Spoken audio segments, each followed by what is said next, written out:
Before he could answer it, the whole world was already singing it back at him. Not a whisper, not a rumor that lived for a weekend and died in the stale air of gossip.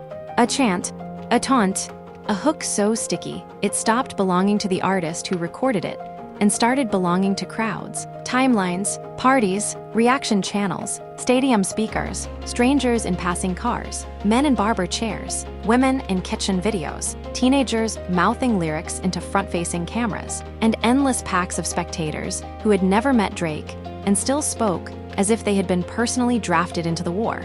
It was in the clubs. It was in the gym. It was in arenas and bars and parking lots. It was on every phone. It was in every algorithm. It was the kind of song that made people lean toward one another, with the thrill of public destruction in their eyes. And somewhere inside all that noise was a man who had spent most of his adult life mastering one thing above all else: the art of speaking first. That was the true danger, not just that he was being attacked. Men in rap had been attacked forever.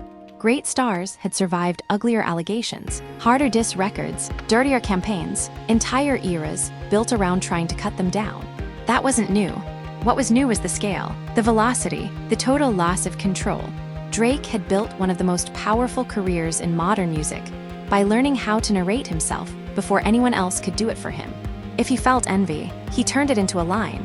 If he felt insecure, he wrapped it in melody and made it sound like a late-night confession millions of people wanted to borrow. If he felt petty, he elevated pettiness into art so elegant that it no longer looked like weakness. His secret was never that he lacked flaws.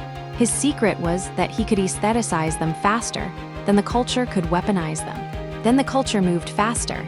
The feud with Kendrick Lamar had been circling in the imagination of rap fans for years, half myth and half inevitability, the kind of rivalry people wanted not because they loved violence, but because they loved the idea of history taking a visible shape. When it finally ignited, it did not unfold like an ordinary conflict. Songs appeared like warnings in the dark. Responses landed before the previous shock had cooled. Every record felt instantly historic, because everyone listening already believed they were living through a moment that would be replayed for years. Then came the track that tipped the whole thing into something bigger than music. Suddenly, the battle was not just between two artists. It was between one man and a crowd. One man and a chorus. One man and a cultural mood that had decided humiliation was more entertaining than nuance. Drake denied the accusations embedded in that record and later turned to the courts, arguing that the song's promotion had amplified false claims in a way that endangered him and his family. But by then, the deeper damage was already done. The world had discovered something intoxicating. Not simply that a giant could be hit, but that he could be hit where he lived. Not in his bank account, not in his chart position, in the exact place from which he had drawn his power all along. The narrative, the ability to shape what his pain meant, the right to decide when the curtain rose on his own vulnerability. That is the most addictive place to begin Drake's story, because scandal only becomes truly compelling when what is threatened is larger than reputation. And in his case, what was threatened was an empire built out of mood, confession, ambition, and control. He was not merely a celebrity under fire. He was one of the few artists of his era who had managed to turn emotional self-exposure into a global industry without making it feel cheap. He had made loneliness luxurious. He had made insecurity quotable. He had made male ego sound wounded enough to be human and polished enough to be addictive. For more than a decade, he had not just released songs. He had given people a language for their own vanity, longing, resentment, and midnight self-dramatization. So when the song hit, the world did not feel like it was watching a normal public conflict. It felt like it was watching a machine malfunction in real time. And machines, especially glamorous ones, attract the most attention when they begin to shake. Long before any of that, before the diss tracks, before the lawsuits, before the mansions, the jet, the memes, the diamond-studded certainty, and the endless internet autopsies of every line he ever wrote, he was just Aubrey Drake Graham, a boy growing up in Toronto, in a household shaped by fracture, tenderness, ambition, and absence. His parents separated when he was young. He was raised mainly by his mother, while his father remained another force in his life, magnetic in a different way, tied to music and performance, and the idea that rhythm itself could carry a person out of a room and into another life. That split was more than biography. It was blueprint.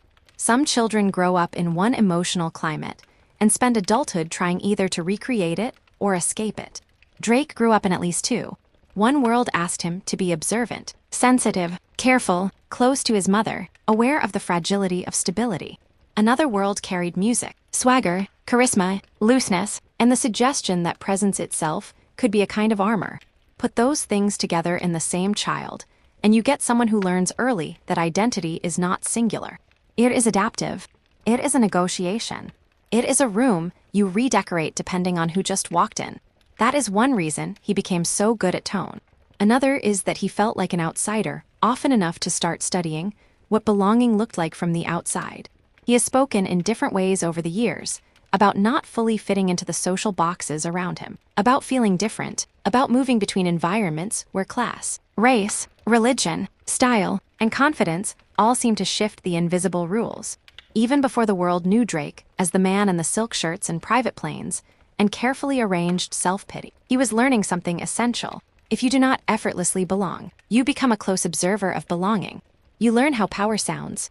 You learn how ease sounds. You learn how the admired people enter a room, how they joke, how they signal status, how they hide their uncertainty. You do not just live. You watch. That watching becomes a skill. And one day, if you are talented enough, it becomes art. His childhood was not a simple story of hardship, and that complexity has often bothered people who want celebrity biographies to come prepackaged with one clean moral. He was not raised in the blunt, cinematic deprivation that popular music sometimes prefers to canonize. Nor was he simply a pampered child drifting comfortably toward fame. He occupied a more complicated zone, one that would later become central to his work. Close enough to aspiration to desire it intensely, close enough to instability to fear losing whatever he managed to grasp. That combination produces a very particular kind of hunger. Not the hunger of pure survival, but the hunger of social and emotional positioning. The hunger to become undeniable before the room can decide it knows where to place you. As a teenager, he entered the world of acting, which gave him something more valuable than many people realized. In 2001, he was cast as Jimmy Brooks on Degrassi. The Next Generation, the role that made his face familiar long before his voice, became omnipresent. Jimmy began as a basketball player, cool and promising, but his storyline took a dramatic turn after a school shooting left the character in a wheelchair. For years, Drake existed in the public imagination, not as a rapper, but as the actor playing that role on a teen drama, watched by millions. That beginning would follow him forever. Rivals would use it against him. Critics would mock it. Purists would treat it as evidence that he came into music through the wrong door. But that is only the obvious reading.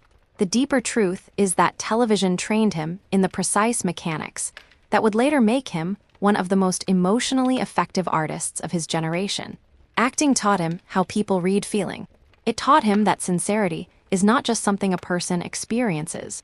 It is something an audience perceives. It taught him timing, delivery, pacing, the half-second pause before a line lands, the power of a look, the difference between a phrase being heard and a phrase being remembered. He learned how to stage vulnerability without destroying it. He learned how to shape pain into performance. Years later, when people accused him of being too polished, too aware of the camera, too emotionally performed, they were identifying something real without necessarily understanding that this was part of why he was so effective. In the modern era, raw feeling alone is rarely enough. Feeling must also be communicable at scale. Drake understood that with almost frightening instinct. He could make an audience believe it was overhearing something intimate, even when that intimacy had been arranged with enormous care. He was not the only artist capable of that, but very few built an empire on it as successfully as he did. Even while he was working on Degrassi, music was pulling him in another direction.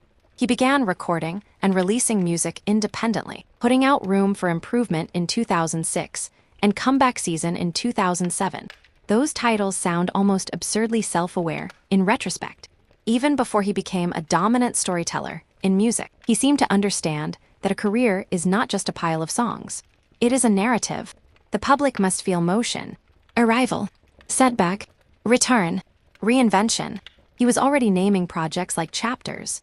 The transition from actor to rapper was risky. Of course, the entertainment industry is filled with people who imagine that visibility in one lane can be converted into authority in another. Usually it cannot. Usually the public smells ambition and rejects it. Drake had every reason to be dismissed.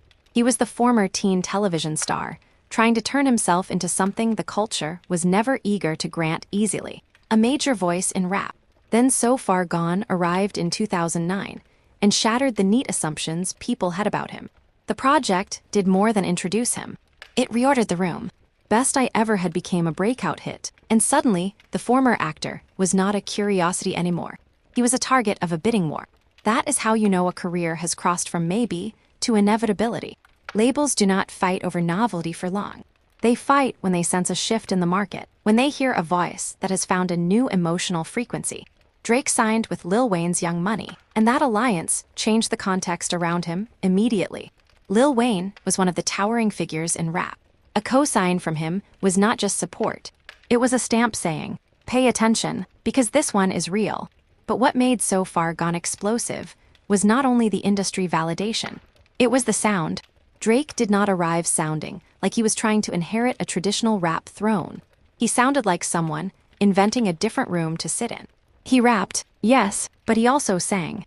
He boasted, but the boast often carried a bruise inside it.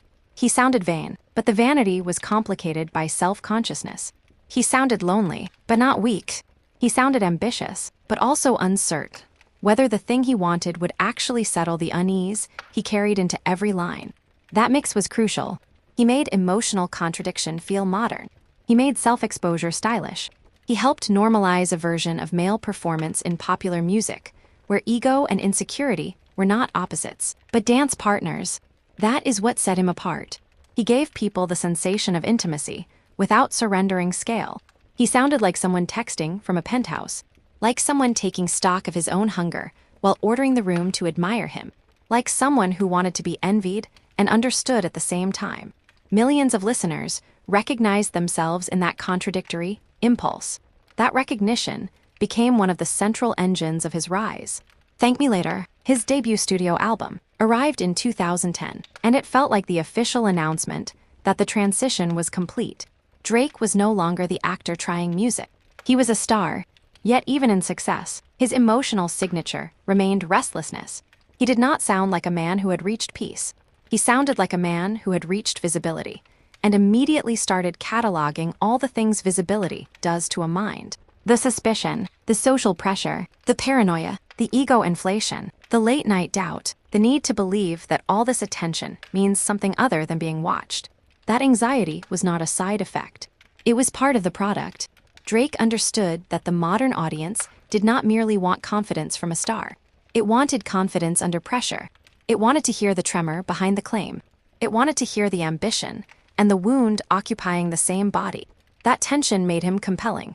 Then came Take Care in 2011, and this is where his art stopped being merely successful and became atmospherically definitive. Take Care was not just a set of songs. It was a world.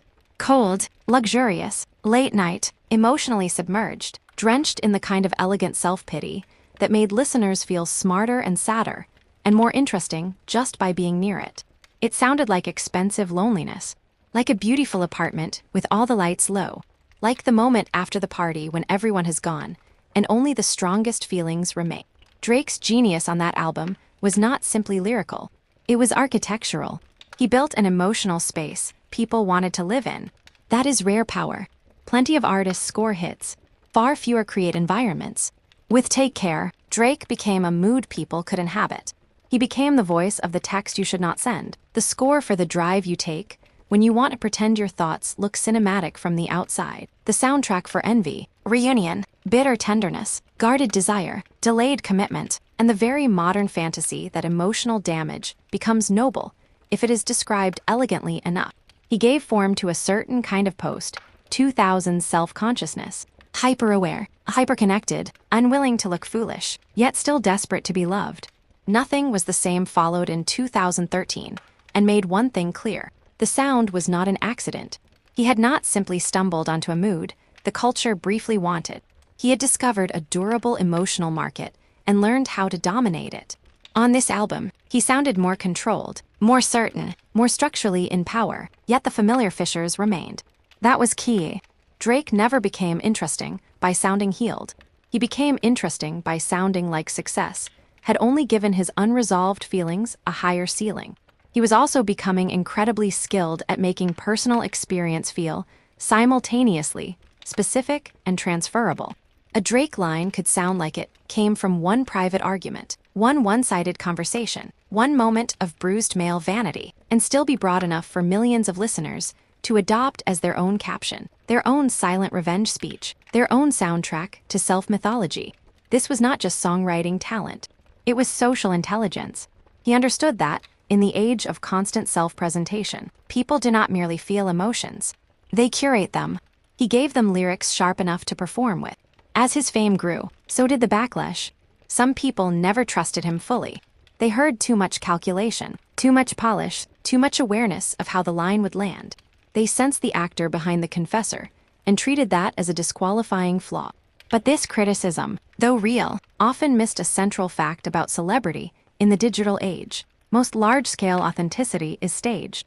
The audience says it wants something raw, but what it often rewards is sincerity delivered with style, vulnerability shaped into something clean enough to circulate. Drake was brilliant at that. He knew how to make his private whether legible to strangers, without ever letting it feel entirely unarranged. In 2015, if you're reading this, It's Too Late sharpened his image. It was darker, harder, more aggressive, more visibly impatient. It reminded everyone that his emotional palate did not mean he lacked steel. He could sound cold. He could sound dismissive. He could sound like a man who had learned how to turn grievance into edge rather than into melancholy. Then came What a Time to Be Alive with Future, and that partnership expanded his public range even further. Drake could dominate alone, but he could also enter a collaborative environment and bend the chemistry toward himself without looking like he was trying too hard. Around the same period, his feud with Meek Mill gave him another crucial credential in rap's brutal public theater. He fought, and in the eyes of many, he won. That mattered because it hardened the image. He was no longer just the emotional hitmaker. He was the giant who could take conflict, time his response, use melody and mockery as weapons, and come out of the exchange looking stronger. It was one of the moments that helped complete the public coalition around his identity. The confessor, the stylist, the strategist, the hit machine, the fighter. Then Views arrived in 2016 and pushed him to another level of scale entirely. One Dance became one of those songs that feels less like a single and more like weather. Hotline Bling had already flooded the culture as music, meme, dance shorthand, and visual icon. Drake's presence was now so broad that it began to stop feeling like ordinary stardom. He was not simply successful. He was infrastructural. Always there. In the gym, in the club, at the cookout, in the Uber, on the playlist, in the stories, under the photo, in the moody late-night headphone session. He could soundtrack almost any form of modern self-display because his catalog touched so many emotional registers without ever losing the core voice. Toronto became central to his mythology in this period, not just as hometown, but as mood, philosophy, atmosphere. He turned the city into a kind of aesthetic signature. Cold, nocturnal, elevated, distant, globally connected, but emotionally self-contained. Drake's version of Toronto was not a travel brochure. It was a psychological environment. A city of tinted glass, private thoughts, shifting loyalties, expensive isolation, weather as personality. He gave the city a global emotional export identity. That too was part of his genius, turning place into feeling. As he grew larger, he also became more and more of an internet-native star. Not merely because he was online, but because his music adapted perfectly to the social media era's emotional habits. His lyrics were built to be quoted, screenshotted, repurposed, turned into captions and subtext and passive-aggressive declarations. He understood how people used language in public now. They wanted statements that sounded personal, but retained enough ambiguity to remain safe. They wanted to hint, suggest, posture, ache, flex, and accuse without fully explaining themselves. Drake supplied ready-made ammunition for all of it. That is one reason his influence spread so far. He was not just making songs. He was supplying emotional software. By 2017, with More Life, he was moving less like a traditional album artist and more like a platform. The culture had to orient itself around his output because it seemed constant. Drake in this era felt less like a person, stepping into the spotlight, every so often and more like a persistent layer over the entire music landscape. There is a hidden danger in that kind of ubiquity. Once you become permanent, people start craving rupture. They do not want the king serenely seated on the throne forever. They want the tremor, the spectacle of imbalance, the proof that the center can shake. That proof arrived in 2018 with Pusha T's The Story of Adidon. The reveal that Drake had a son did more than generate headlines. It struck at the deepest structural point of his celebrity, his control over narrative timing. Drake had built a career on making his own disclosures feel like art. He was supposed to be the one who opened the door first, who translated private vulnerability into public language on his own terms. Instead, one of the most intimate details of his life was dragged into the open in the middle of a diss track. That was not merely embarrassing. It was dispossessing. Another man had seized authorship over a crucial chapter of Drake's personal story. The public was fascinated for the same reason it is always fascinated by the breaking of a polished image. The contrast makes the event feel larger.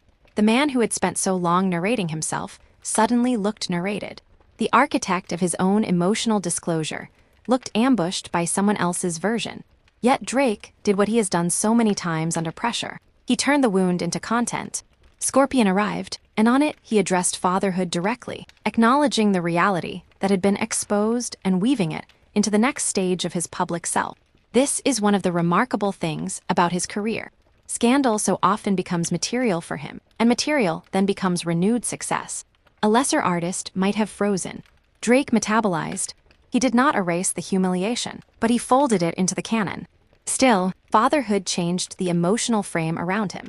The old image of the perpetually drifting romantic antihero, always hurt, always delaying, always circling intimacy without surrendering to it, could no longer remain untouched. A child complicates the silhouette. Responsibility enters. Mortality enters. Legacy enters. The audience begins to ask different questions. Can the man who built so much of his mystique on unresolved relationships and luxurious self-involvement also be believable as a father? Drake's answer, as usual, was not neat. He did not attempt to resolve the tension so much as narrate inside it. This is part of what has always made him durable. He rarely offers clean transformation. He offers adaptation. He becomes a slightly altered version of the same underlying contradictions, relit for a new chapter. The late 2010s and early 2020 cemented his scale in ways that would have seemed almost excessive if he had not made them feel so normal. He collected chart success with a frequency that blurred the line between achievement and routine. He remained at the center of streaming. He expanded into production, including work connected to television. He became one of those figures whose presence in culture no longer depended on any single release. He had become a constant, a giant enough to inspire both dependence and fatigue. That combination is interesting because fatigue does not kill giants immediately. It merely changes the emotional flavor of attention. Instead of people asking whether you matter, they begin asking whether they are tired of how much you matter. But even that keeps the spotlight fixed. Drake became one of those rare stars whom people could be exhausted by and still unable to ignore. Love, mockery, admiration, envy, dismissal, fascination, he generated all of it. His milestones reflected that rare level of permanence. Records were broken, streaming numbers soared, weeks on major charts accumulated to absurd lengths. But statistics alone cannot explain why he stayed so central. The deeper reason is that he had become emotionally useful. His catalog could accompany nearly every type of modern self-dramatization. Feeling slighted, there was a Drake song for that. Feeling vindictive, there was one for that too. Feeling victorious, lonely, suspicious, horny, nostalgic, untouchable, pathetic, regretful, self-protective, sentimental, or exhausted by your own ego. Drake had stocked the shelf. That emotional utility is a strange form of power. It makes an artist feel intimate to millions of people who will never meet him. But it also makes him unusually vulnerable when the public mood changes, because the same listeners who once used him as a soundtrack can pivot and use him as a target. Familiarity enables cruelty. The better the crowd knows your rhythms, the easier it is for the crowd to parody them when the story turns. That is why the Kendrick Lamar feud hit with such force in 2024. It was not just another rap battle. It was a stress test on an entire era of Drake's emotional sovereignty. At first, like many high-level conflicts, it carried the thrill of competition. Sharp bars, strategic placement, years of implied tension, finally surfacing openly. But because of who the men were, the feud quickly became larger than itself. Drake represented one model of modern greatness: ubiquity, chart dominance, versatility, emotional fluency, hitmaking at almost industrial scale. Kendrick represented another: lyrical rigor, artistic seriousness, symbolic authority, selective deployment, prestige that felt earned through scarcity and depth. The public could project all kinds of old anxieties about rap onto this clash. Pop scale versus rap purity, volume versus precision, mood versus message, commerce versus canon. None of these oppositions was completely fair, but all of them helped inflate the stakes. Then came the pace. This was not a feud that unfolded slowly enough for history to process it at human speed. It moved at streaming speed, social speed, meme speed. Records dropped and were dissected almost instantly. AI blurred lines between joke, stunt, homage, and manipulation. A track could dominate the entire conversation before many people had even finished listening closely. The internet rewarded immediate confidence, not patient listening. In that environment, every blow felt amplified by millions of auxiliary voices. Drake was not inexperienced in public conflict. He knew how to respond. He understood spectacle. He had already proven that he could survive battle. But this one turned different when a particular diss escaped the normal boundaries of feud and became a cultural event in its own right. Once that happened, Drake was no longer battling only a rival. He was battling mass repetition. A song had become a crowd behavior, and crowd behavior is much harder to answer than individual attack. That is why the opening scene matters so much. Not because scandal defines Drake more than the music does, but because that moment exposes everything the music had always been balancing: vulnerability and control, performance and confession, public intimacy and private consequence. The enormous benefits of becoming emotionally indispensable to the culture, and the enormous risks of letting the culture feel it knows how to sing your wounds better than you do. Still, to reduce Drake's life to scandals would be a mistake. They matter, but they only illuminate the larger structure. The larger structure is the story of a performer who understood the emotional mechanics of the age so completely that he built an empire on them. One of the most fascinating things about Drake's career is how little it resembles traditional notions of artistic linearity. Greatness is often told as a story of purification. An artist strips away the inessential, grows more serious, more focused, more singular. Drake moved differently. He accumulated selves. The actor did not fully disappear when the rapper emerged. The singer never fully surrendered to the MC. The wounded lover did not erase the strategist. The petty caption writer existed alongside the deeply ambitious empire builder. The global superstar still sounded occasionally like the boy at the edge of the room, studying how to belong. His personality in public was less a single identity than a coalition. That coalition made him feel exceptionally modern. Most people in the digital age do not inhabit one stable self in public. They perform a shifting blend depending on platform, audience, emotional weather, and social stakes. Drake's art mirrored that reality. He could sound sincere and manipulative, hurt and vain, affectionate and punishing, humble and narcissistic, all within a narrow band of aesthetic control. That's why listeners found him so easy to map onto their own contradictions. He never asked them to become morally simpler. He gave them permission to remain messy and still feel cinematic. The acting background, again, is essential. Not because it makes him fake, because it made him fluent in presentation. People often talk as if feeling and performance exist on opposite sides of a moral line. In real life, especially under fame, they rarely do. We perform our feelings constantly at work, in love, in conflict, on our phones, in our silences. Drake simply made that visible and profitable. He knew how to make emotion readable. He understood that a confession gains power when it is shaped. He knew how a line could sound like a private thought and a public weapon at once. This talent became especially clear in his approach to songs about women, love, distance, breakups, jealousy, and social positioning. Few artists of his generation captured the emotional texture of modern romance as consistently as Drake. did not because he was wiser about love, but because he understood its performance layer. He knew that contemporary intimacy is inseparable from status, access, jealousy, screenshots, memory, timing, silence, ego defense, and the fear of looking more invested than the other person. He made records that lived in exactly that tension.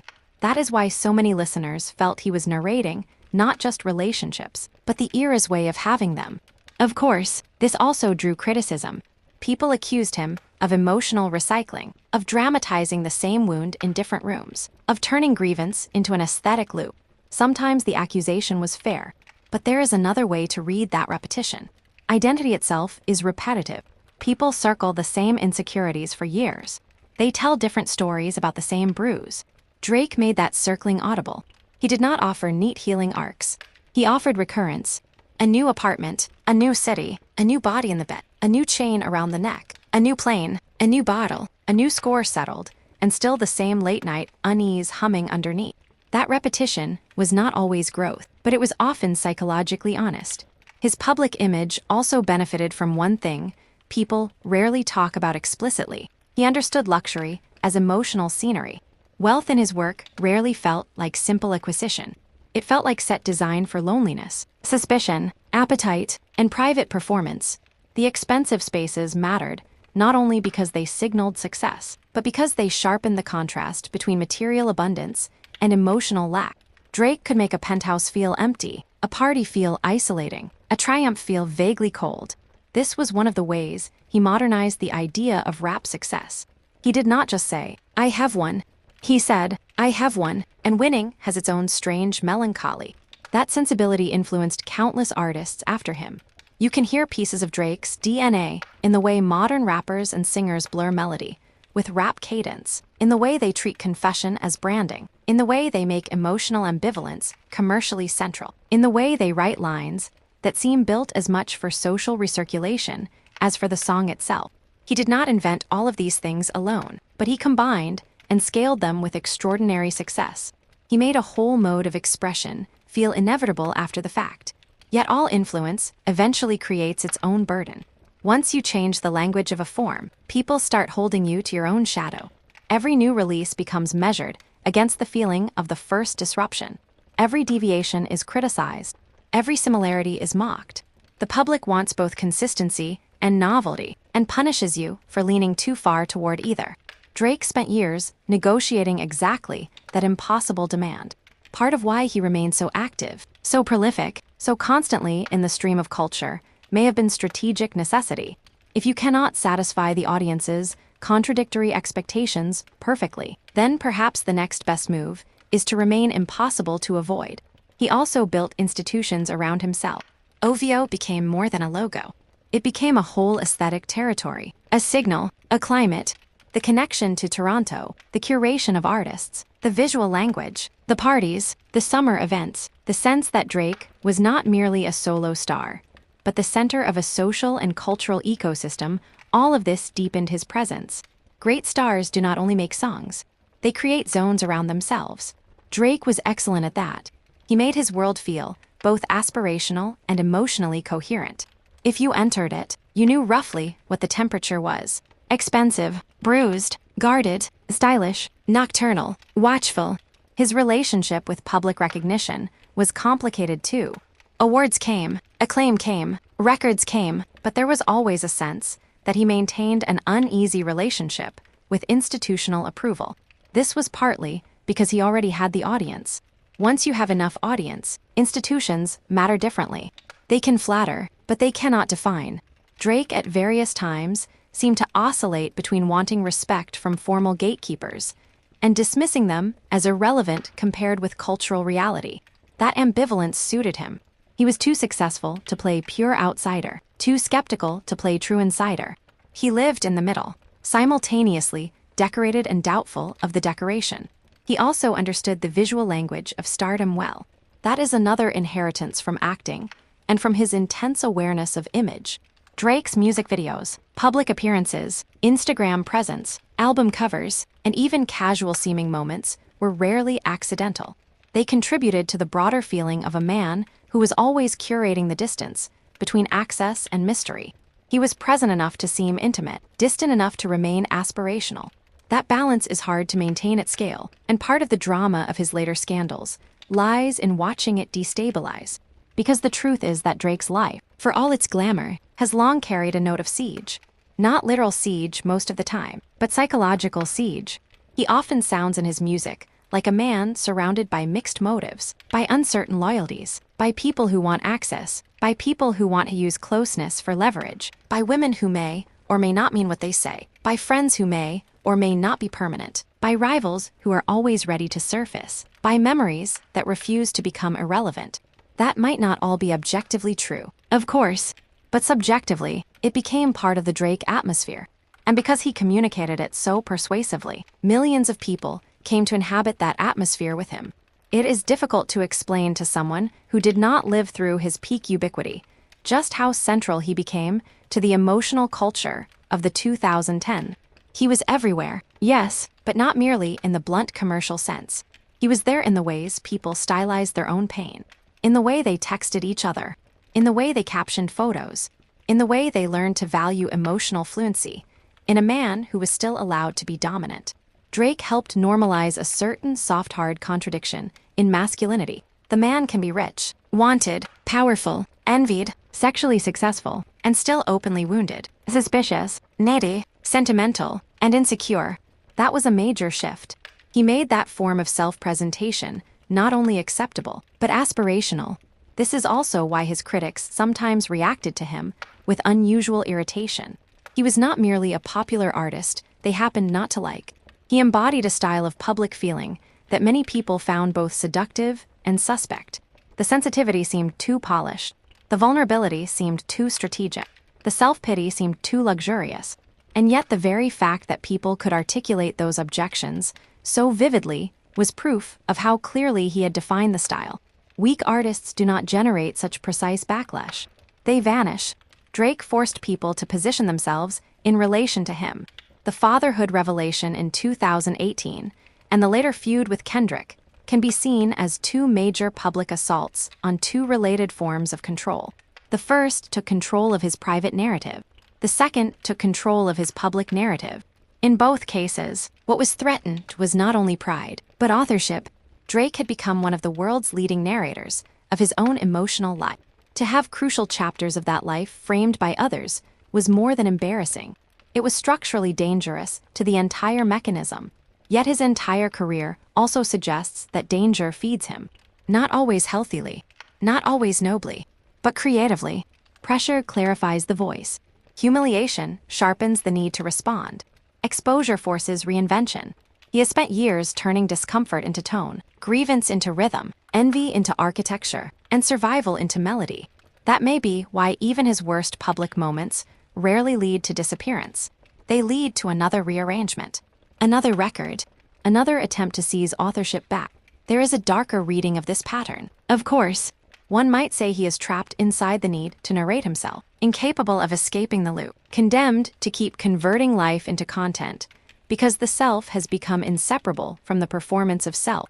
There is truth in that, but there is also something undeniably impressive about a person who can remain culturally central through so many shifts in taste, technology, platform, and backlash.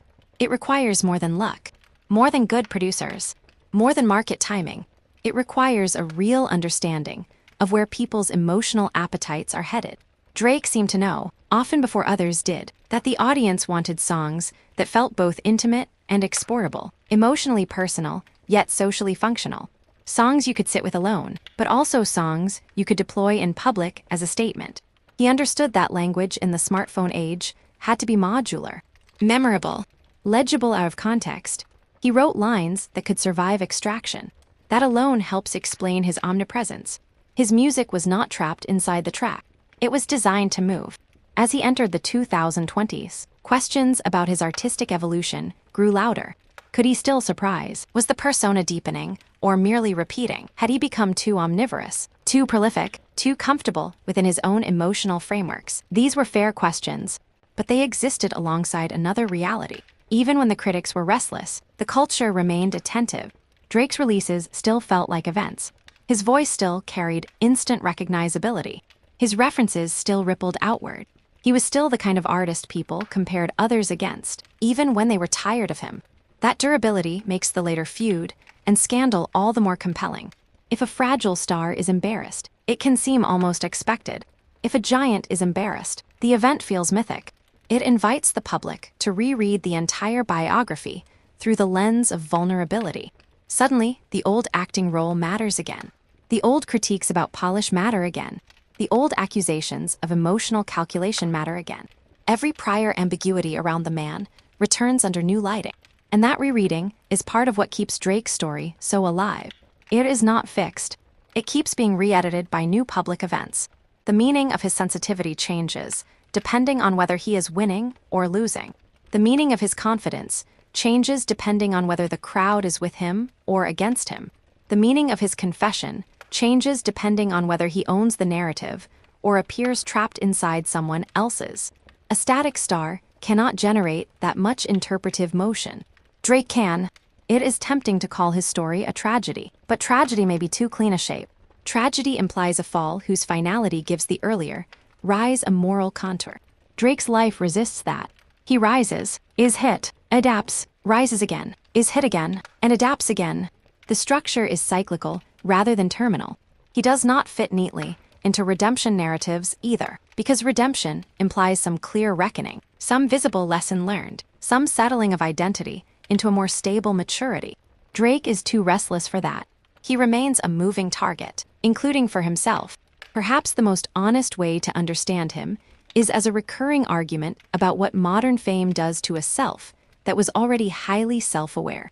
He is what happens when someone with genuine emotional sensitivity also develops enormous power, wealth, visibility, and strategic intelligence. The sensitivity does not vanish. It becomes expensive. It becomes guarded. It becomes armed with better language and broader distribution. The wounds do not disappear. They learn how to fly private. That is why so much of his music carries such a fascinating friction between intimacy and spectacle. He may be telling you something that sounds private, but he is also performing that privacy for millions. He may sound wounded, but the wound arrives wrapped in luxury. He may sound lonely, but the loneliness is taking place at the top of a hierarchy most people will never enter. That combination can create irritation in some listeners and deep identification in others. Often it creates both at once, and few stars have made a greater career out of living in that mixed reaction. His influence on younger artists will likely be one of the defining stories told about him long after the current scandals have faded into chronology. Not because everyone copied him directly, but because he helped alter what mainstream popular music could sound like emotionally. He opened up more room for melodic rap, for men speaking in emotionally layered ways, without having to choose between hardness and openness, for songs that hover between confession and flex, for hooks that sound like private messages, for the idea that a superstar could sound uncertain and still command a room. Even artists who reacted against him were doing so in a world he helped shape. And this returns us to the beginning, to the moment the world sang someone else's version of him back at him. If you built your life on telling people what your feelings mean, then the greatest threat is not simply public attack. It is interpretive displacement. The crowd learns a simpler story than the one you would tell. The crowd gets a chant, and chants flatten complexity. A man becomes a symbol before he can revise the metaphor. That is what made the scandal feel so existential for Drake. It was not just that he was insulted. It was that the cultural machinery around him had discovered a way to narrate him that was simpler, louder, and temporarily more exciting than his own. And yet he remains in the story, not cleanly redeemed, not fully restored to whatever untouchability once seemed to surround him, but present, still part of the architecture of popular music, still impossible to summarize with a single rise and fall arc, still carrying the contradictions that made him magnetic in the first place. A child from a fractured home becomes a student of belonging. The student becomes an actor. The actor becomes a rapper few initially take seriously. The rapper becomes a disruptor. The disruptor becomes a star. The star becomes an emotional world people move into. That world becomes an empire. The empire becomes vulnerable. The vulnerable empire becomes the site of public fascination. The fascination becomes a new layer of myth. And the myth continues. Because with Drake, nothing ever stays in one register for long. Triumph carries anxiety. Exposure becomes opportunity. Love songs carry threats. Diss tracks reveal insecurity. Success sounds tired. Pain sounds expensive. Even scandal, eventually, becomes another room in the mansion. A room with the lights low, the phones buzzing outside, the crowd still chanting somewhere in the distance, and the man at the center listening, already thinking about how to turn the noise back into something that belongs to him. That may be the most essential truth about his life. Not that he always wins. Not that he is always right. Not that he is the most authentic, or the purest, or the most consistent, but that he has a rare and perhaps burdensome gift for converting pressure into performance. He turns the attack into a scene, the scene into a chapter, the chapter into a song, the song into part of the larger self-portrait he has been painting for years. Even when others seize the brush for a while, he returns to the canvas. And the reason people keep watching is not only the glamour, or the spectacle, or even the music. It is the unresolved hunger underneath everything. Drake has always sounded like a man who can acquire anything except full ease.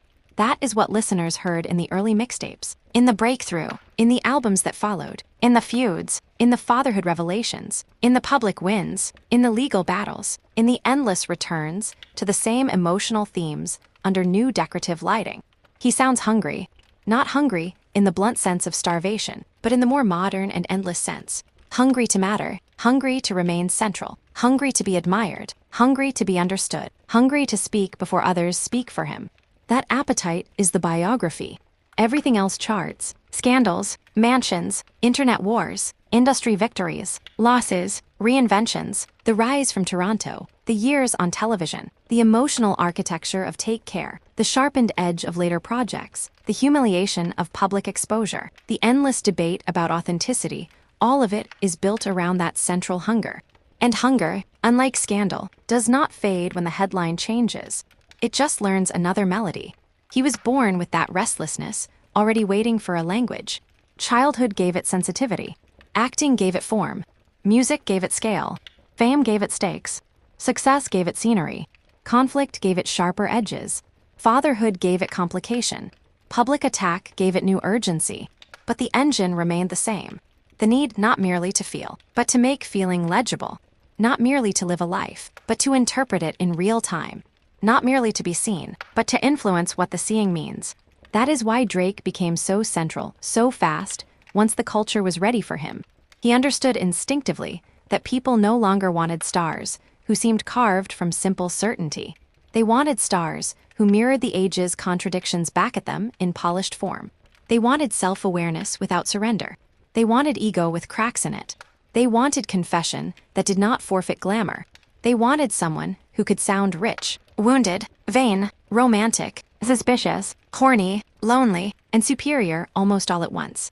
Drake gave them that language so fluently that it began to feel obvious. And when art begins to feel obvious after changing the landscape, that is often the surest sign of influence. The irony, of course, is that the same emotional permeability that made him powerful also made him extraordinarily vulnerable to reinterpretation. Once the audience learns your language, it can use that language against you. Once you teach people how your wounds sound, they know where to press. The Kendrick feud exposed exactly that dynamic at maximum scale. The public already knew how to enjoy Drake's emotional cadences.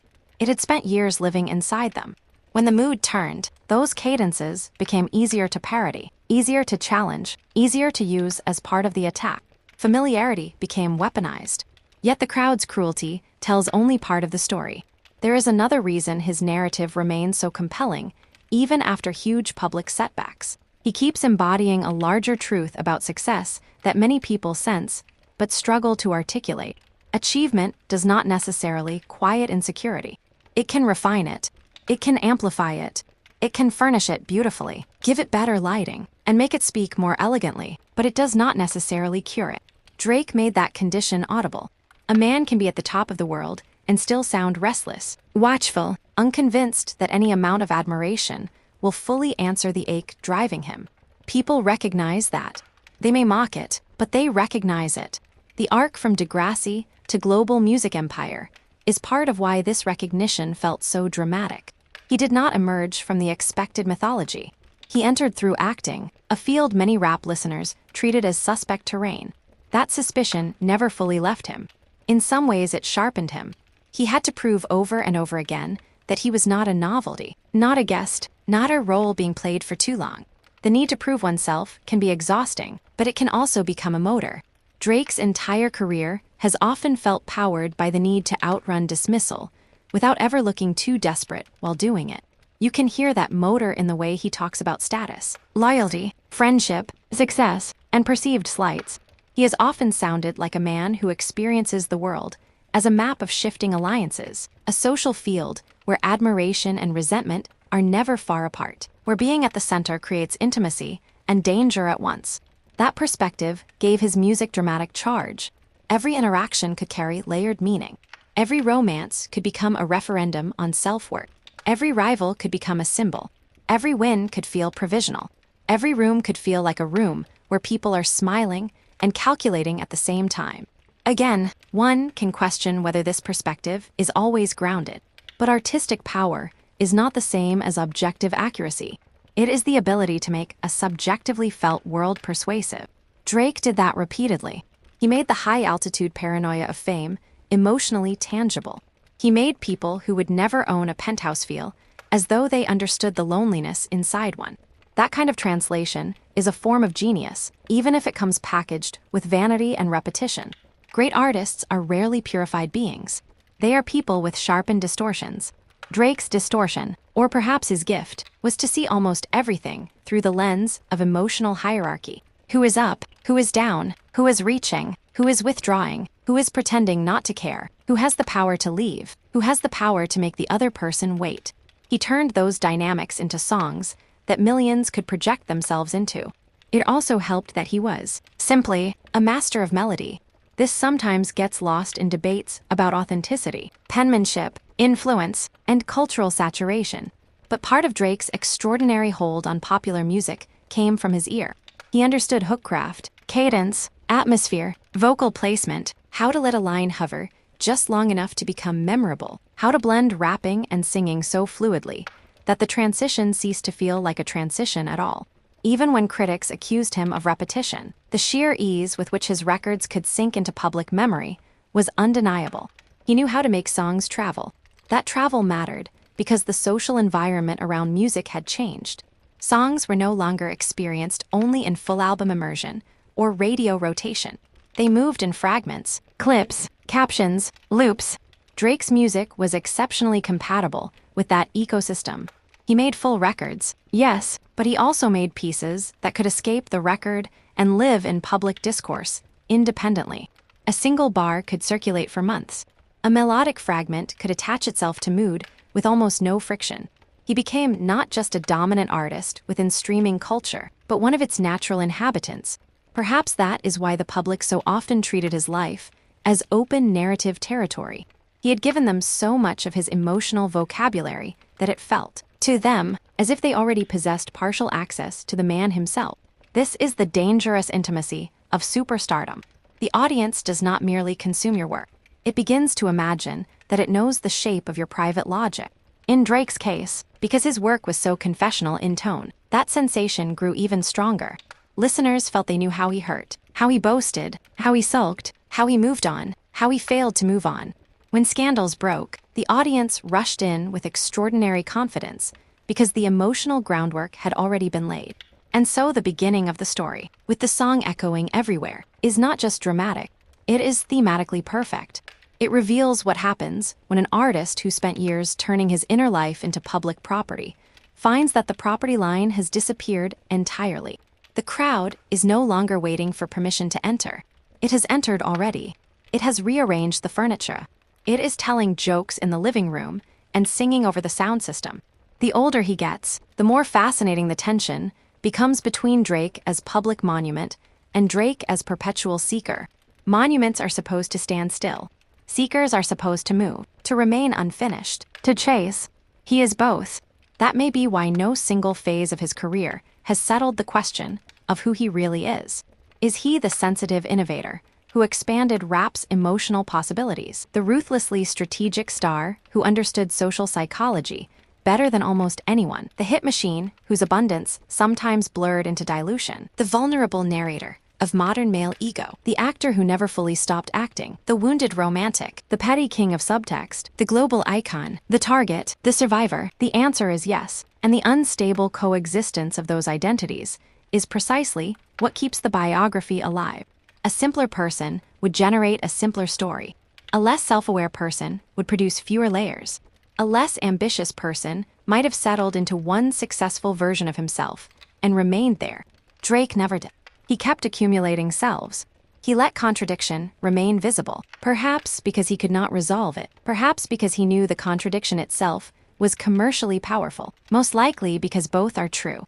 That commercial power was astonishing. Over and over again, his work did not merely succeed. It set scale. Records broke. New peaks emerged. His dominance became so normalized that people started speaking about it the way they speak about weather patterns.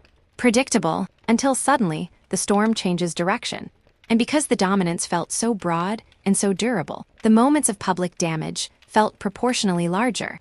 The higher the tower, the more people turn out to watch when the lightning hits. Still, even lightning is not the whole climate. There were quieter aspects to Drake's world too. The curatorial side, the building of OVO as a brand and cultural system, the investment in place, the role of host and connector, the way he assembled a universe around himself, rather than remaining only a solo signal. This infrastructure matters because great stars who endure usually understand that songs alone are not enough. They create a surrounding logic, a sense of community, of visual and sonic consistency, of recurring symbols. Drake did that well. He was not merely making tracks. He was building an environment people could imagine entering.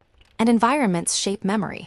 That is why entire eras of his music are remembered not just as lists of songs, but as feelings. The nocturnal coldness of Take Care, the sharpened confidence of Nothing, was the same. The hard-edged restlessness of If You're Reading This, It's Too Late. The panoramic dominance of Views. The scandal-haunted breadth of Scorpion. His albums often worked as emotional districts in the larger city of his career. Each district, however, was linked by the same recurring roads: ambition, suspicion, desire, resentment, nostalgia, self-regard, loneliness, admiration, public posture, and the fear that being loved at scale does not guarantee being known in truth. Those themes did not merely recur because he lacked imagination. They recurred because they were the deepest grooves of his psyche, and because the audience kept rewarding him for returning there. If you can articulate the same ancient human anxieties in forms that feel new enough to circulate, the market will keep opening its doors. The question, then, is whether Drake's life ultimately tells us more about him or more about the era that made him so large. The answer is probably both. Inseparably, he is a profoundly individual figure. His voice, his cadences, his emotional habits are unmistakably his. But he also became huge because he reflected structural truths about his time. The smartphone age wanted confession that could be shared. It wanted songs that lived equally well in private feeling and public display. It wanted a masculinity flexible enough to show damage without renouncing dominance.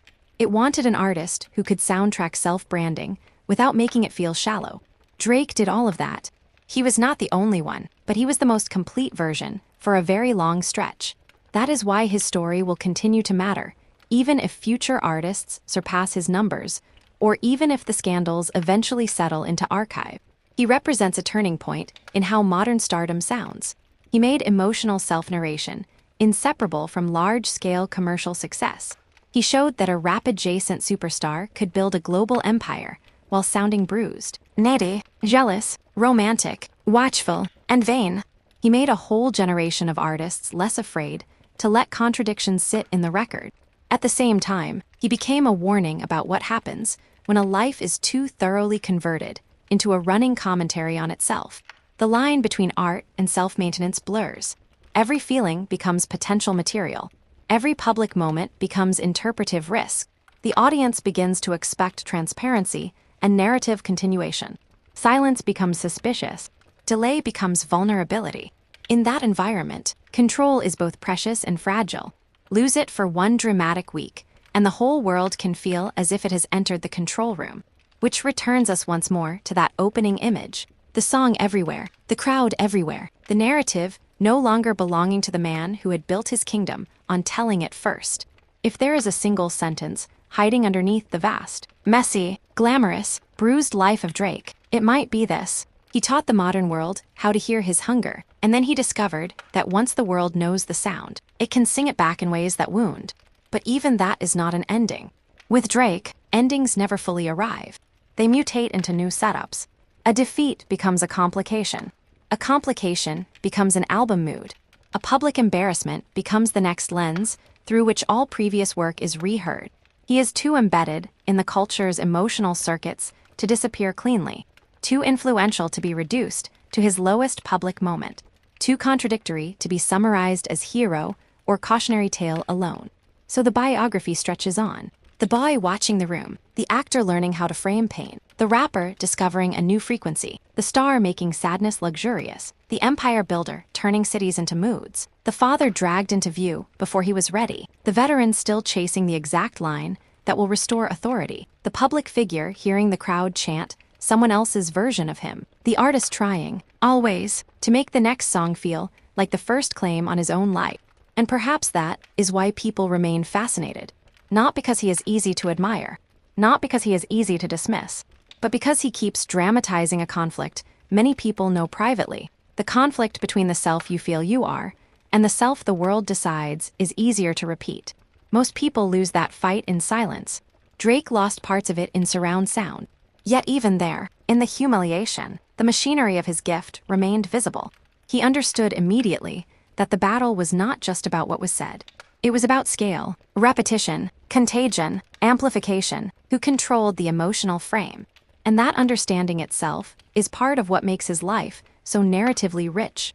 He was not only living events, he was watching them become story in real time, suffering from that transformation even as he tried to shape it. That double consciousness has marked him from the beginning. The child who did not effortlessly belong learned to observe. The actor learned to stage feeling. The musician learned to turn that staged feeling into mass intimacy. The star learned that mass intimacy can become mass entitlement. The man at the center of the scandal learned that mass entitlement can become a crowd singing your wound back to you louder than your own voice. Still he keeps speaking. Still he keeps releasing. Still the culture keeps listening, even when it listens with suspicion, fatigue, or a smile sharpened by mockery. And that may be the truest measure of his place in modern music.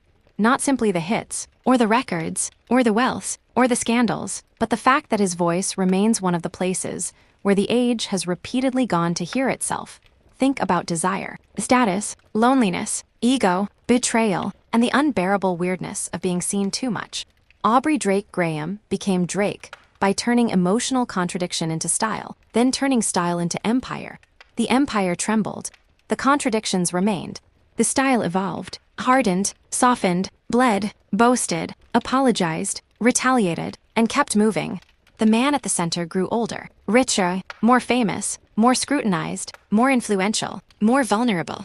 The child watching the room never entirely disappeared. He just learned how to own the building at least, until the crowd gathered outside and started singing. And even then, in that unflattering chorus, in that stolen narrative, in that moment, when the world seemed more interested in the version of him created by his enemies than in the one he had spent years perfecting, something unmistakably Drake remained. Not the untouchability. That was gone, or at least punctured. Not the illusion of complete control. That too had been broken. What remained was the appetite, the refusal to let silence have the last word, the instinct to turn pressure into material, the compulsion to narrate, to interpret, to reclaim, to write another line that folds the damage back into the self-portrait. That appetite is why the biography never closes cleanly. The man is still in motion. The myth is still being revised. The public is still deciding what he means. And he, whether wounded or triumphant, or somewhere in the blurred territory between, is still trying to decide faster. The beat hits. The crowd responds. The lights change. Somewhere behind all the noise, a voice is still looking for the exact sentence that will make the story his again.